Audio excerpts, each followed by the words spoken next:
If you can recall the last time when I got a counterclockwise Patton, it was last year.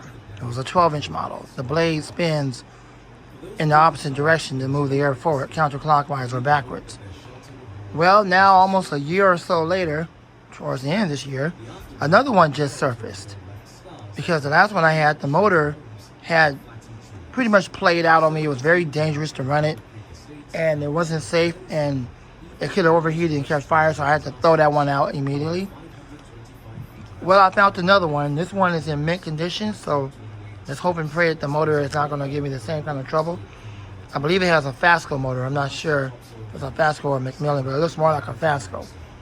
It's a 1991-92 Patton that spins counterclockwise by the original Patton company, not by the Holmes Group that took over after they went out of business in 95.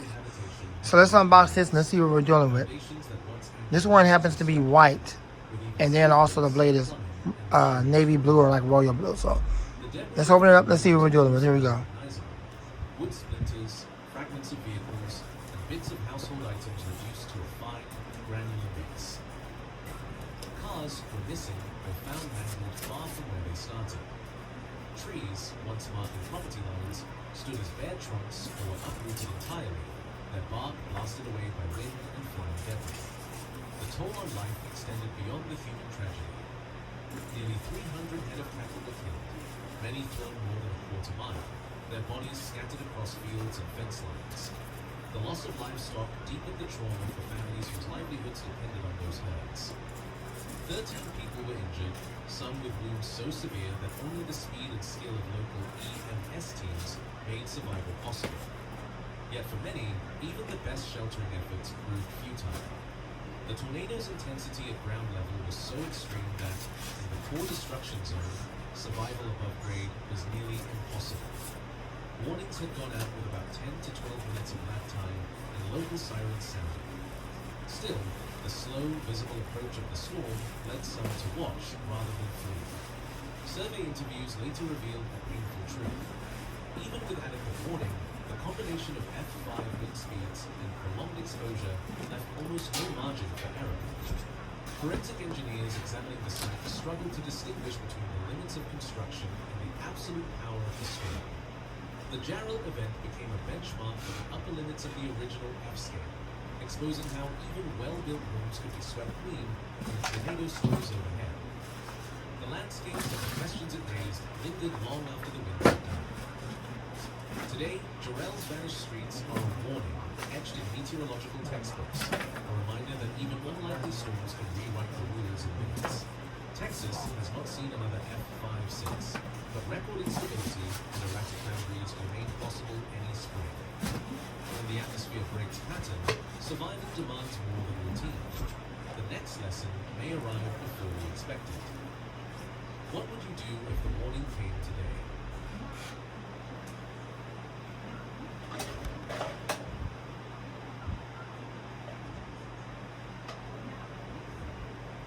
Okay, after all of that, here's the fan. Once again, the blade spins counterclockwise. This one's in the white finish. It does have a sort of a squeak to it when you try to adjust it.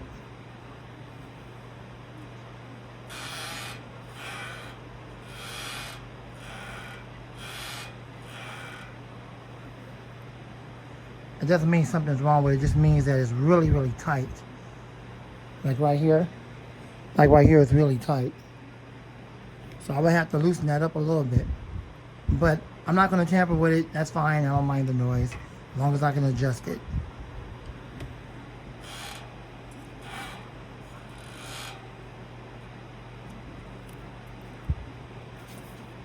Okay, so what we're going to do now is we're going to plug this thing in and see if it runs and see what we got. It looks like it's in really good condition. This thing is like nearly mint. It's like it's brand new almost. It has a few little scuffs, and that's to be expected because of how old it is, from 1990, 91, or either 92, somewhere in there, between 1990 and 92. I believe it's probably a 91, 92, but yeah, this the other one I had prior to that, the one that messed up on me, might have been around from the same time. So let's go ahead and plug this thing up and see what we got.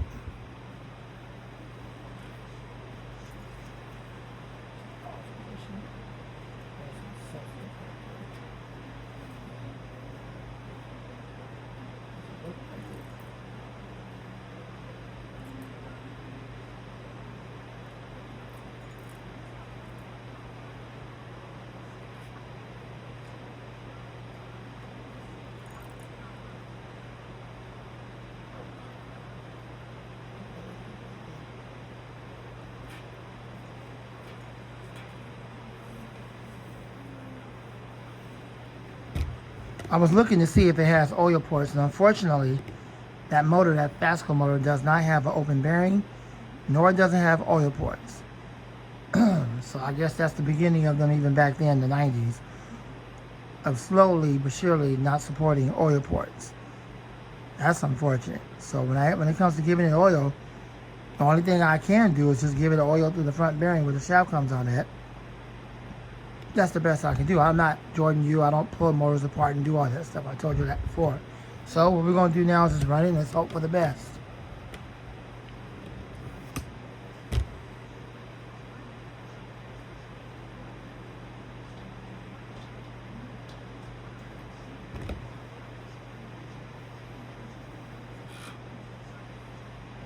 All right, here we go.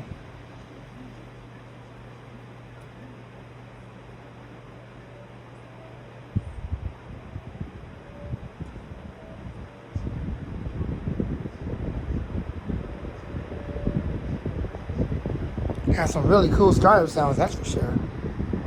I'm not trying to capture that. It sounds real smooth. I don't hear no weird noises or nothing like that. No weird bearing noises.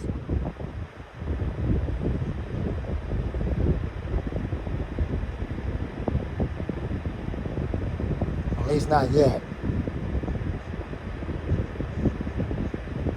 If anything starts to sound weird or something's not acting right, believe me, this thing will be out. I'm not going to have any dangerous machines running in here.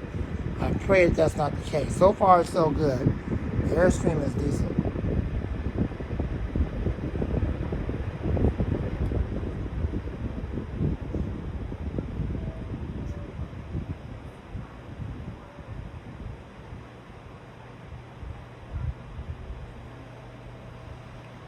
Well, that low speed is way too slow, kind of.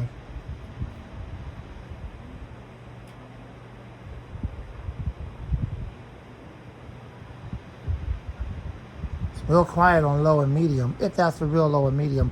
I think it just needs to warm up from a cold start.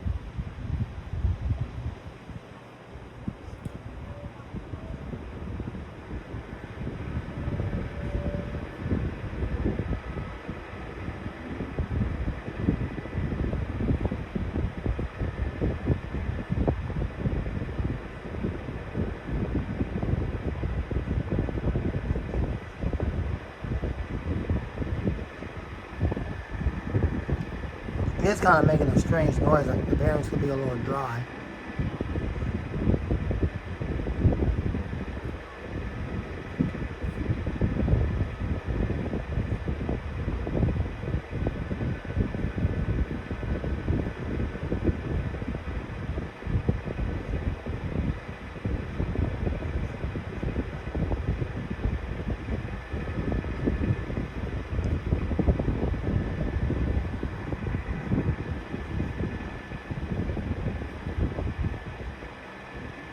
That's what I was hoping they wouldn't do.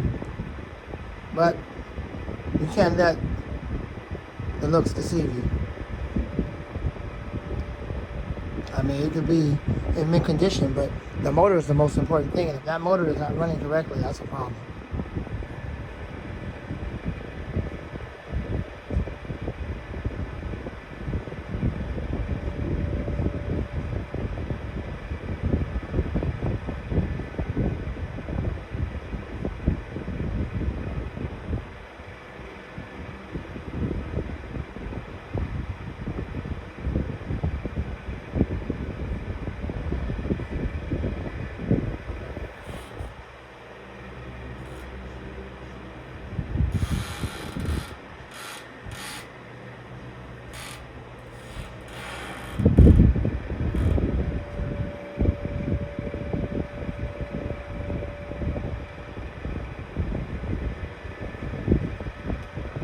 Can y'all hear that? I know y'all can't hear it past the windscreen. It's making a really weird noise.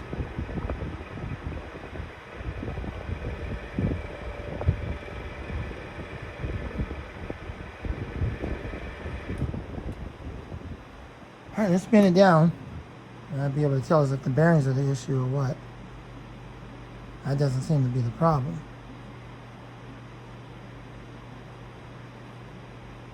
Should be spinning longer than that. So perhaps they could probably use some oil. No wonder it sounds the way it does.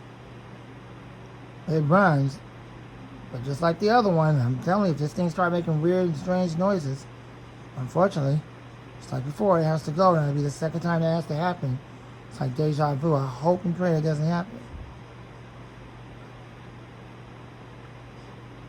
Well, I'm going to try to use this over here by the computer, and I'll have a video of it running over there, but definitely need to give it some oil.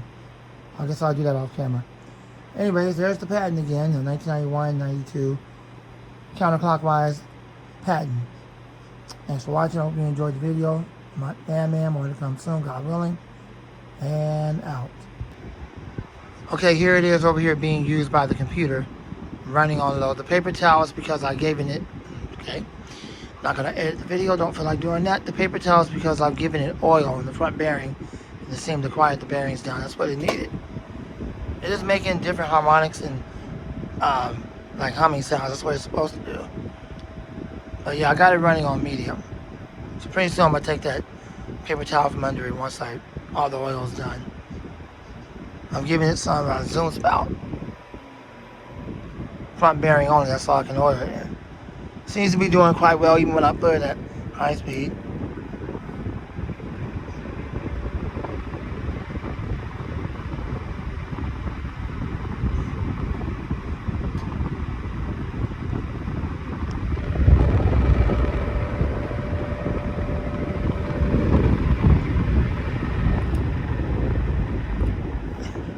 Low speed, it still runs kind of really slow, but it still moves a nice amount of air. But is it enough air to make sure that the motor is still cool and it won't overheat? Is this the default low speed, or is it because, well, it's not a capacitor motor, let's put it that way. This is not a capacitor van motor. So you can't say that it's capacitor. It'll be the capacitor that's the problem. No, this is a shaded pole motor. Last time I checked, shaded pole motors are different from capacitors. This is not a capacitor van motor. So you can't say, oh, maybe the capacitor is drifting.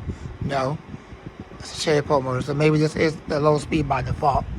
And if it is, it's a very quiet low speed and it blows a very gentle breeze. Because these fans are powerhouses. Kind of sound like the blade might be a little loose. Especially when I'm transitioning between the speeds. It kind of does that a little bit. Yeah. But maybe not. Alright, well, I'll put it back on medium. That's where I'm running it. So we'll run it for a while and see how good it does. And we'll move forward from there. Let's check the spin down time now since I've given it oil. I like how it spins counterclockwise. Should be a little bit better now that I've given it some oil in the front bearing. Because the bearings is not the issue. They're not locking up on me. Yeah, that's a lot better than what it was when I first ran it. Alright, so let's put it back on medium, full power. Medium. It's got the startup sound, it's not that pronounced, but you can still hear it. I'll try to capture it from the back. I'll do that in another video.